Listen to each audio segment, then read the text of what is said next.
Hello भाइयों, क्या हाल है। बड़े टाइम से आप लोगों से बात नहीं हुई और मैं माफ़ी चाहता हूँ कि इतने दिनों से मैं कोई भी वीडियो नहीं बना पा रहा था। उसका भी एक रीज़न है, वो मैं आपको अगले वीडियो में बता दूंगा। लेकिन अभी इस वीडियो में हम लोग बात करने वाले हैं मारुति सुजुकी इग्निस के वेरी लॉन्ग टर्म रिव्यू की। मैंने ये गाड़ी को लगभग 5000 किलोमीटर चला दिया है, वो मैं अभी आपको दिखा दूँगा उसमें मीटर में। और लाइक 5000 किलोमीटर चलाने के बाद मुझे कुछ कुछ ऐसी बातें पता चली जो कि मुझे 1000 किलोमीटर चलाने के बाद नहीं पता लगी थी। कुछ बातें अच्छी भी हैं, कुछ बातें कंसर्निंग भी हैं। तो आज इस वाले वीडियो में उन्हीं सारी बातों के बारे में बातें करेंगे कि लाइक 5000 किलोमीटर चलाने के बाद इग्निस में ऐसी क्या चीज़ मुझे पता चली है। तो चलिए शुरू करते हैं। सबसे पहले तो आप ये चेक कर लीजिए कि ये कितने किलोमीटर चली है। दिखा देता हूँ मैं आपको, ये देखो आप, ये 5195 किलोमीटर चल चुकी है ये गाड़ी। और अभी इसकी सेकंड सर्विस भी ड्यू है, तो मुझे इसको अभी कल लेके जाना है सर्विस कराने के लिए। तो तभी इसको जाऊंगा और कभी एक वीडियो में आपको बना के दे दूंगा कि लाइक सेकंड सर्विस में क्या क्या होता है मारुति सुजुकी इग्निस की। तो चलिए, इनसे अब पता ही लग गया है कि अब इतने किलोमीटर चल रही है, तो जब अब इसकी बाकी सारी बातों के बारे में बातें करते हैं। सबसे पहली चीज़ जो मैं बताना चाहूँगा, जो कि मुझे पता लगी हाईवे ड्राइविंग में इग्निस की, वो ये है कि ये गाड़ी बहुत स्टेबल होकर चलती है। लेकिन अगर आपके बगल से कोई अगर बहुत बड़ी सी गाड़ी निकल के आ जाए, जो कि मतलब मान लीजिए कोई ट्रक वगैरह हो और बहुत रफ्तार से आपकी गाड़ी के बगल में एकदम निकल के जाए, तो ये गाड़ी हल्की सी डिस्टर्ब हो जाती है। वो क्या है वो मैं आपको समझाता हूँ। होता है हाईवे पे कि जैसे मान लो कि मैं अपनी लेन में चल रहा हूँ यहाँ पे सीधे सीधे, और फिर उसके बाद अगर मेरे बगल से ही बगल वाली लेन से कोई अगर ट्रक बहुत एकदम रफ्तार से एकदम निकल के आता है, तो हल्की सी ये गाड़ी उसकी तरफ खिंचने के लिए जाती है। अगर मेरा स्टीयरिंग एकदम मैंने पकड़ा हुआ है अपने हाथों में अच्छे से प्रॉपरली तो नहीं होगा। लेकिन अगर मैं हल्के से स्टीयरिंग पे ऐसे हाथ ही रखे हूँ, तो ऐसा हो जाएगा कि मतलब हल्का सा जितनी देर में वो निकल के जाएगा गाड़ी डिस्टर्ब हो जाएगी यहीं पे हल्की सी। तो सिंस वही कि इग्निस का वेट भी हल्का है एंड थोड़ी ऊंची सी भी है, तो इन चक्करों में थोड़ी सी ये पीछे रह जाती है। बाकी ऐसा नहीं कि आपको बहुत एकदम लगेगा कि हाँ भाई गाड़ी एकदम उड़ी गई, लेकिन मतलब इस तरीके का तो है कि आपको हाईवे पे चलाते समय थोड़ा सा इस बात का ध्यान रखना पड़ेगा कि कौन सी गाड़ी निकल के आ रही है बगल से और आपको कितना उससे डिस्टेंस मेंटेन करना है। इससे बचे रहने के लिए मैं ये चीज़ करता हूँ कि मैं क्या करता हूँ, मैं बीच में रहता हूँ लेन के बेसिकली यहाँ पे। तो इससे अगर दूसरी वाली लेन में कोई अगर ओवरटेक करके जाता भी है मुझको, तो मुझे कोई परेशानी होती नहीं है, बिकॉज मैं उससे वैसे ही थोड़ा दूर हूँ। तो वही है कि अगर आप सेफली चला रहे हो तो यहाँ पे कोई परेशानी नहीं है। और हाँ, अगर वो बस अगर 80 की रफ्तार पे तो इतना कुछ नहीं होता है। हाँ, अगर 100 या 100 से ऊपर की है, जैसे एक्सप्रेस वे पे आपको ये सब बड़े बड़े ट्रक्स ऐसे इतनी स्पीड से चलते हुए दिख जाएंगे, तो वहाँ पे आपको परेशानी हो जाएगी, बिकॉज वो बार बार ऐसे वैक्यूम क्रिएट करते हुए जाते हैं जिससे गाड़ी डिस्टर्ब हो जाती है। और एक जो चीज़ जो आप लोगों ने बाकी मारुति की गाड़ियों में नोटिस करी होगी, वो ये कि जैसे ही आपको कोई पुरानी बलिनो या स्विफ्ट दिखती है, तो उसके जो ये वाले पैनल्स होते हैं, जैसे कि ये फेंडर और ये साइड स्कर्ट, यहाँ पे आपको डेंट दिखे होंगे कई सारे, कि मतलब चलते चलते में डेंट आ गए हैं ना, वहाँ पे कोई स्क्रैच लगा है ना कुछ है, लेकिन इन जगहों पे वो गाड़ी अंदर घुसी हुई है। तो मुझे ये तो नहीं मालूम कि उसकी सीट मेटल ज़्यादा मोटी है या इसकी कम है, लेकिन ये जो इसकी ब्लैक पट्टी दी हुई है, इसकी वजह से ये बहुत बची है ये डेंट आने से। बिकॉज कई बार हाईवे पे ऐसे कंकड़ और डिल्ले आते रहे हैं, जिसकी वजह से कि मतलब मेरे दोस्त के बलिनों में मेरे सामने, मेरी आंखों के सामने ही ऐसा हुआ था कि एक छोटा सा पत्थर एकदम आया, घट सी आवाज़ हुई, हम लोगों ने उतर के देखा तो डेंट आया हुआ था, जबकि वो तो एकदम हाईवे पे खाली रोड पे चला रहा था और ऐसी कोई चीज़ भी नहीं थी जो कि उसको आगे डिस्टर्ब करे, लेकिन वो भी हो गया। और जो उसका एक और फीचर जो मैं मानता हूँ जिसकी वजह से वो नहीं आते हैं, वो ये है कि अभी तो एक है थोड़ी ऊपर एक साइड से खड़ी हुई है, जिसकी वजह से यहाँ पे थोड़ा डिस्टेंस कम लग रहा है, लेकिन ये पहिए के और यहाँ के बीच में जो डिस्टेंस है वो बहुत ज़्यादा है इस गाड़ी में। तो अगर कोई डिल्ला रोल होता भी है तो वो यहीं पे ही सीमित होकर एकदम निकल के आ जाता है, बजाय कि वो यहाँ पे इसको भी टच करे। क्योंकि अगर इसको भी वो टच करता है तो यहाँ पे भी कहीं ना कहीं स्क्रैचेस आए होते हैं, लेकिन ऐसे बिल्कुल भी नहीं आए हैं।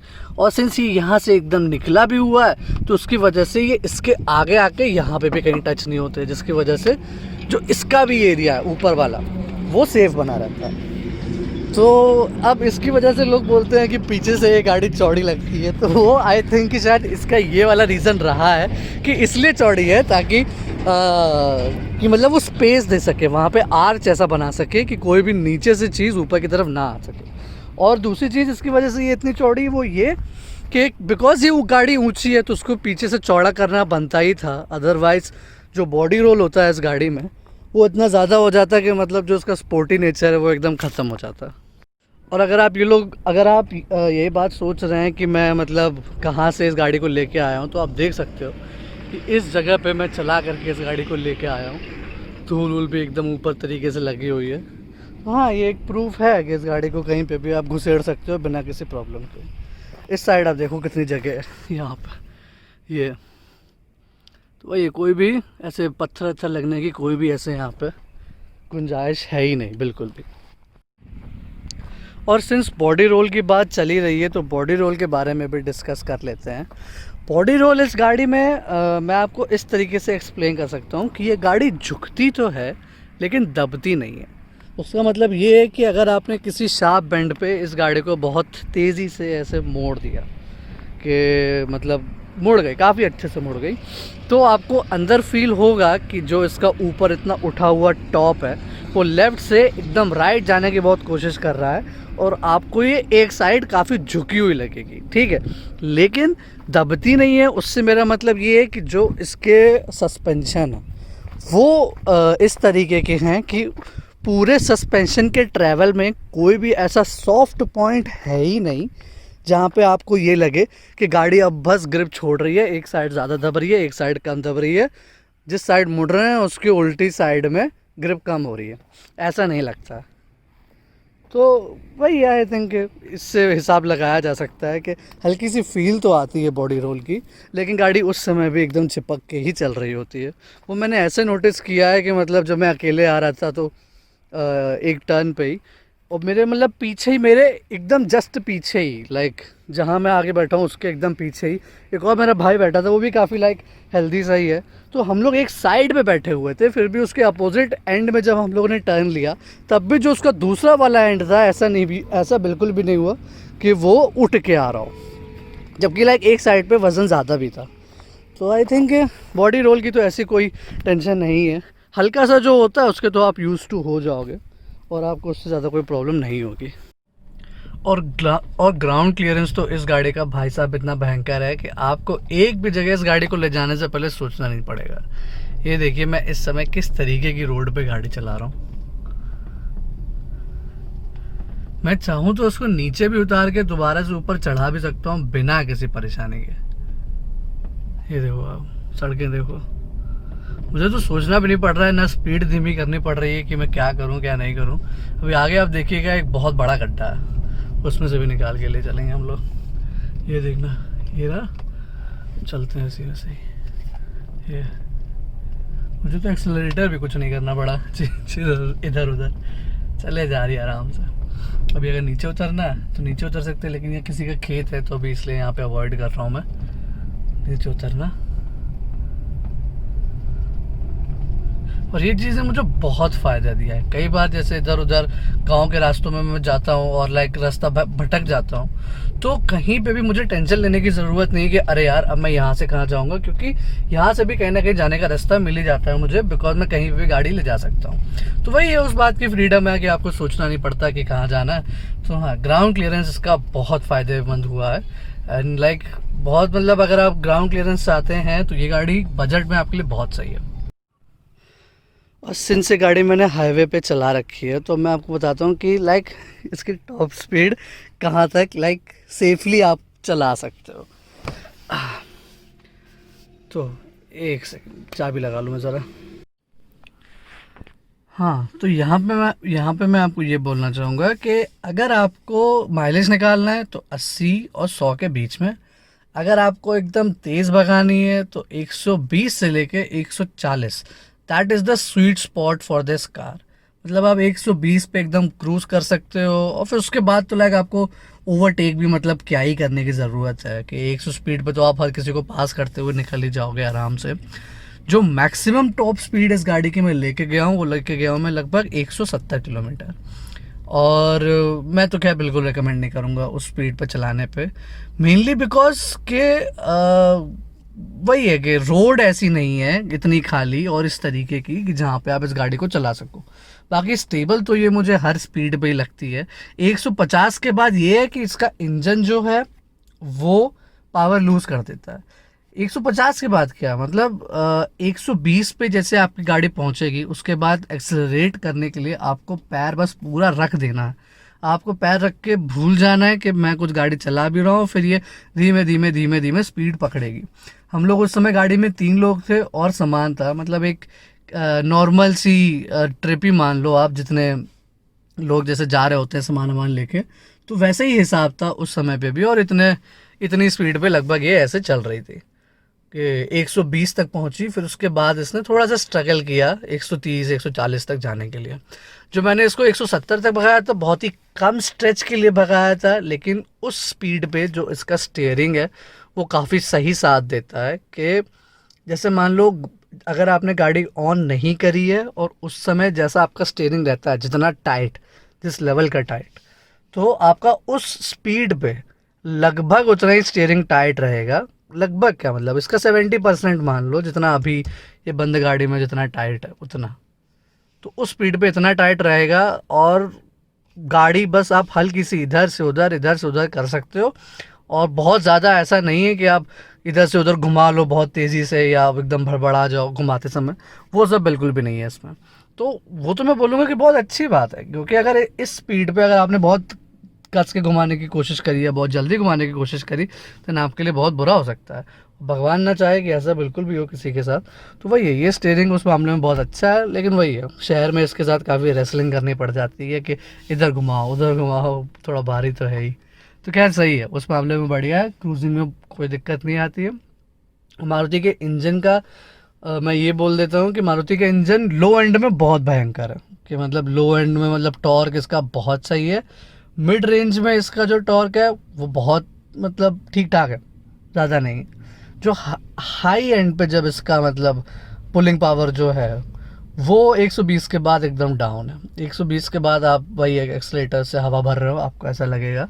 तो ठीक है, 120 से ज़्यादा किसी को चलाने की ज़रूरत भी नहीं है, मैं तो वही बोलूँगा, वही वाली बात है। तो चलिए ये था इसका इंजन रिव्यू, बाकी आगे देखते हैं। एसी के बारे में भी मैं 2-3 शब्द बोलना चाहूँगा। वो ये कि मैंने आज तक एसी को फोर्थ लेवल पे नहीं चलाया। मैं इसको एकदम भीषण गर्मी में भी मैंने बस इसको एकदम टोटल कूल पे रखा है और इसको नंबर 2 पे रखा है, बस उससे ज़्यादा नहीं। एसी की जो नॉइज़ है वो आती है, काफ़ी ज़्यादा आ जाती है, लेकिन वही है कि मुझे कोई इतना फ़र्क नहीं पड़ता। मुझे तो खैर एसी चल रहा है, हवा आ रही है बहुत है। अब तेज़ चलेगा तो हवा आएगी, तो फिर आवाज़ होगी उसमें, तो फिर क्या ही बोल सकते हैं। तो वो वाली चीज़ है। बाकी एक चीज़ मैं बोलना चाहूँगा कि ये इसका जो वाइट वाला जो इंटीरियर है ये अभी भी वैसा ही है, ये नहीं बदला है। ये अभी भी एकदम जिस कंडीशन में आया था उसी कंडीशन में है। लेकिन मैं इसको कॉलिन से साफ़ करता रहता हूँ, जिसकी वजह से ये थोड़ा बहुत साफ़ ऐसे बना हुआ है। तो अगर आप भी मतलब वाइट वाला इंटीरियर लेने का सोच रहे हो और ये सोच रहे हैं कि भाई गंदा हो जाएगा क्या करेंगे, कोई दिक्कत नहीं, बस आप एक कॉलिन ले लीजिएगा और रगड़ के इसको माइक्रोफाइबर क्लॉथ से साफ़ कर लेना, कोई परेशानी आपको बिल्कुल भी नहीं आएगी। और जो ये मैंने सीट कवर डलवाए तो ये तो खैर बहुत सही है ही। इन्होंने मतलब कुशन भी बहुत अच्छा दिया है, हल्की सी सीट हाइट भी बढ़ा दी है, तो वही है अच्छा, अब और विजिबिलिटी मिलने लग गई मुझे गाड़ी में, ये बहुत अच्छी बात है। जब आपको बोनट के एंड तक दिख रहा होता है ना, तो आपको मतलब किसी भी लाइक एकदम ज़रा से भी जगह में घुसेड़ने में गाड़ी को बहुत डरने की बिल्कुल भी ज़रूरत लगती नहीं है। आप किसी भी जगह पार्क कर सकते हो, किसी भी जगह एकदम निकाल सकते हो गाड़ी को। और जो उसके शीशे हैं बहुत सही एकदम पीछे का व्यू देते हैं। मुझे तो बहुत अच्छे से अपने सराउंडिंग का पता रहता है इस छोटी सी गाड़ी में चलाने में। ऐसा बिल्कुल फील नहीं होता कि मैं क्या चीज़ हिट कर रहा हूँ क्या चीज़ नहीं कर रहा हूँ। तो वही है, अभी तक तो खैर नहीं ठोकी है मैंने गाड़ी कहीं पे भी। चलो खैर ऊपर वाले की दुआ है, होपफुली ना ही ठोकूँ तो वो है। और जो एक चीज़ मुझे पॉइंट आउट करनी है इसके बारे में, वो ये है कि जो इसकी लाइट्स हैं वो पावरफुल बिल्कुल नहीं है, बहुत कम पावरफुल है। तो मैं आपसे ये सजेस्ट करूँगा कि अगर आप इसका अल्फ़ा के बजाय कोई भी वेरिएंट ले रहे हैं तो हाई बीम वाली और लाइक HID वाली लाइट्स लगवाएं, ठीक है, मेन बल्ब में। अगर आप LED DRL नहीं अफोर्ड कर सकते हैं तो, और नीचे इसके फॉग लैम्प भी लगवाएं, वो भी एकदम थोड़े हाई इंटेंसिटी वाले, क्योंकि वही है कि इस गाड़ी में काफ़ी ज़्यादा लाइट की कमी लगी मुझे जब भी मैंने इसको हाईवे पे चलाया रात में। एंड आई वुड सजेस्ट कि लाइक आपको वो कमी ना लगे तो आप उसको अपग्रेड करा लीजिए।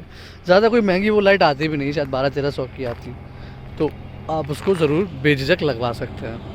और हाँ, नेक्स्ट जो चीज़ जो मैं आपको बताना चाहूँगा वो ये कि ये गाड़ी आपको बेस्ट माइलेज देगी, एकदम वर्ल्ड इन क्लास माइलेज, अगर आप इसको 80 और 100 के बीच में चला रहे होते हो। मतलब मैं इसको इटावा से ग्रेटर नोएडा तक गाड़ी को लेके गया था, और जो मेरे फ्यूल के बाहर हैं पूरी ट्रिप में, पूरे 310 किलोमीटर की ट्रिप में मात्र 2 कम हुए थे।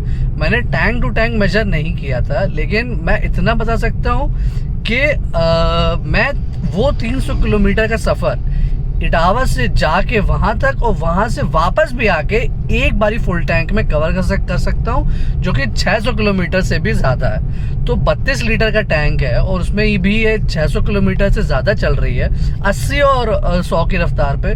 तो आप कैस कर सकते हो कि इसका माइलेज कितना भयंकर होगा।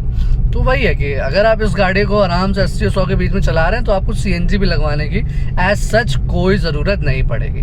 हाँ, मतलब अगर आप वैसे सिटी ट्रैफिक में चला रहे हैं तो पड़ सकती है, बिकॉज वहाँ माइलेज कम पड़ता है। लेकिन वही है, खुले एरिया में आप रहते हैं और 80 और 100 पे आराम से आप कम्यूट कर सकते हैं स्पीड पे, बिना ज़्यादा गियर और उन सब का यूज़ करें, तो ये आपके लिए बहुत सही ऑप्शन है। नेक्स्ट चीज़ जो मुझे अच्छी लगी सॉर्ट ऑफ, वो ये है कि इस गाड़ी की पेंट की क्वालिटी काफ़ी अच्छी है। जैसे कि जो भी लोग मतलब थोड़े बीहड़ वाले इलाके में रहते हैं उनको ये चीज़ पता होगी कि कभी भी आप किसी जगह से अगर जैसे लेके जाए जहाँ बहुत ज़्यादा हरियाली है, तो जो पेड़ पौधे होते हैं वो काफ़ी ज़्यादा जो स्क्रैचेस होते हैं वो मार देते हैं यहाँ पे। जैसे कि यहाँ कोई पेड़ की डाली निकली हुई है, गाड़ी स्पीड से निकल के गई तो यहाँ स्क्रैच आ जाएगा, आपका यहाँ स्क्रैच आ जाएगा। ऐसा इग्निस में बिल्कुल भी नहीं हुआ। जैसे कि आप ये एरिया देख रहे हो अभी, तो यहाँ पे खैर केवल धूल है और कुछ भी नहीं है। तो इस एरिया में कई बार ऐसा हुआ है कि एक सेकंड निकल जाने, हाँ, तो इस एरिया में कई बार निकल के गई है गाड़ी, जहाँ पे छोटे छोटे पेड़ पौधे, कांटे वाले भी पेड़ पौधे इससे भिड़ के एकदम गए और गाड़ी में धट सी ऐसे आवाज़ भी आई है। लेकिन एक भी बार ऐसा नहीं हुआ कि मैंने उतर के देखा हो कहीं पे भी स्क्रैच आया हो। जो उसका स्क्रैच आया था वो वही है जो शुरुआत में आया था, वो नीचे की तरफ, ये वाला। ये तो खैर तब आया था जब पूरी गाड़ी का वज़न ही यहाँ पे आ गया।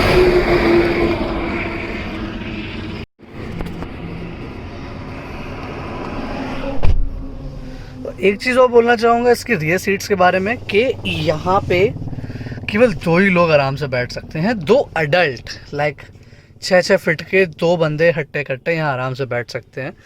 बाकी अगर पतले दुबले आप बिठाना चाहें तो 3 बैठ जाएंगे, अगर 6 फुट के हों और पतले हैं तो बैठ जाएंगे, लेकिन चौड़े हैं तो नहीं बैठ पाएंगे। बाकी 2 अडल्ट और 1 बच्चा या 1 पतला बंदा, तो ये लोग 3 पीछे आराम से बैठ सकते हैं। बाकी इन हेड रेस्ट की वजह से अगर आपको नींद वगैरह आ रही है तो बहुत अच्छे से सो भी सकते हैं, तो वो चीज़ का एडेड बेनिफिट भी है। और जैसे मारुति की गाड़ियों में होता है ना कि जैसे अगर आपने एक गियर ज़्यादा बढ़ा के गाड़ी को चला लिया तो एकदम से गाड़ी कपकपा जाती है और उसके अंदर से मतलब वही है कि कपकपाने जैसी आवाज़ से आ जाती है मारुति की गाड़ियों में। अब पता नहीं हुंडई में भी आती है लेकिन थोड़ी कम आती है उसमें, क्योंकि उसके जो वही है अंदर के पैनल वगैरह हैं उनकी थोड़ी क्वालिटी अच्छी है। चलिए मैं आपको दिखाता हूँ। अभी गाड़ी सेकंड गियर में चल रही है, सॉरी हाँ सेकंड गियर में चल रही है। अभी मैं इसका गियर 4th कर देता हूँ, ये ठीक है। अभी मैंने उठाया नहीं, अभी तो कुछ नहीं, अभी इसको 5th भी कर देता हूँ, 5th है।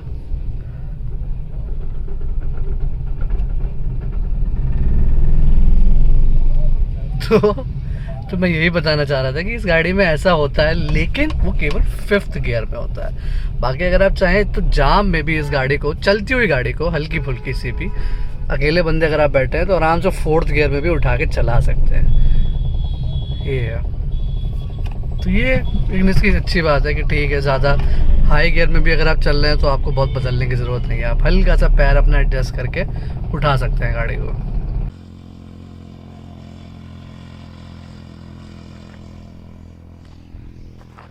तो भाइयों, ये था मारुति सुजुकी इग्निस का 5000 किलोमीटर वाला रिव्यू। और अगर आपको इससे रिलेटेड कोई भी सवाल हो तो आप मुझसे कमेंट सेक्शन में पूछ सकते हैं। आप ये सोच रहे होंगे कि मैंने बाकी सारी चीज़ों की, कई सारी चीज़ों की बात वगैरह नहीं करी, तो वो मैंने इसलिए नहीं करी क्योंकि मैं बहुत डिटेल में इसका जो एक ओनरशिप रिव्यू है 1000 किलोमीटर वाला, वो कर चुका हूँ। उसका लिंक आपको अभी स्क्रीन पे ऊपर आ रहा होगा, आप उसको देख के अपने डाउट्स क्लियर कर सकते हैं। लेकिन फिर भी अगर इस गाड़ी से रिलेटेड और भी कोई डाउट हो तो आप बताइएगा कि क्या आपको देखना है वगैरह वगैरह, या क्या किस बारे में आप जानना चाहते हैं, वो सब चीज़ें। टू सम इट अप, मुझे अभी तक ये गाड़ी ऐसी लगी है कि ये गाड़ी स्पोर्टी है, ठीक है, ये गाड़ी माइलेज बहुत अच्छा देती है, और ये गाड़ी is easy to maintain considering कि इसमें वो डेंट वगैरह नहीं आते हैं। तो वही, डेंट नहीं आएंगे तो डेंट को निकलवाने का खर्चा नहीं होगा, तो वहाँ पैसे बच जाएंगे। 4th चीज़, ये गाड़ी कंफर्टेबल बहुत ज़्यादा नहीं है। वो इसलिए है बिकॉज वही है, स्टिफ सस्पेंशन है, एंड वही है कि आपको थोड़ा यंग और एजाइल पर्सन होना पड़ेगा अगर आपको बहुत दूर तक ये गाड़ी चला के लेके जानी है। बिकॉज एक समय के बाद, और 400 किलोमीटर चलाने के बाद या 300 किलोमीटर चलाने के बाद आप थकना शुरू हो जाओगे। तो वो है। हालांकि मैं नियोस चलाते समय उतना नहीं थकूंगा, लेकिन इसमें मैं रिलेटिवली थोड़ा सा ज़्यादा थक जाऊंगा। लेकिन कोई बात नहीं, हर गाड़ी के अपने नुकसान, अपने फ़ायदे होते हैं। तो मुझे खैर अभी भगवान की दुआ से अभी कोई ऐसी पीठ में शिकायत नहीं है, तो मैं इसको चला सकता हूँ आराम से। और लाइक जिनको है भी वो भी चला सकते हैं, अगर वो शहर पे चला रहे हो, बहुत गड्ढे वाली रोडों पे नहीं चला रहे हैं, तो वो बात अच्छी है। तो it is a good car with stiff suspension, a lot of a very good mileage. और अगर आप इसको लेना चाहें तो ज़रूर ले सकते हैं। चलिए, मैं आपसे लेता हूँ विदा, एंड अब मैं आप सभी से मिलूँगा नेक्स्ट टाइम, एंड बहुत जल्दी मिलूँगा। ऐसा नहीं कि अब फिर से 2-3 महीने का गैप हो जाएगा। तो चलिए, बाय बाय, टेक केयर।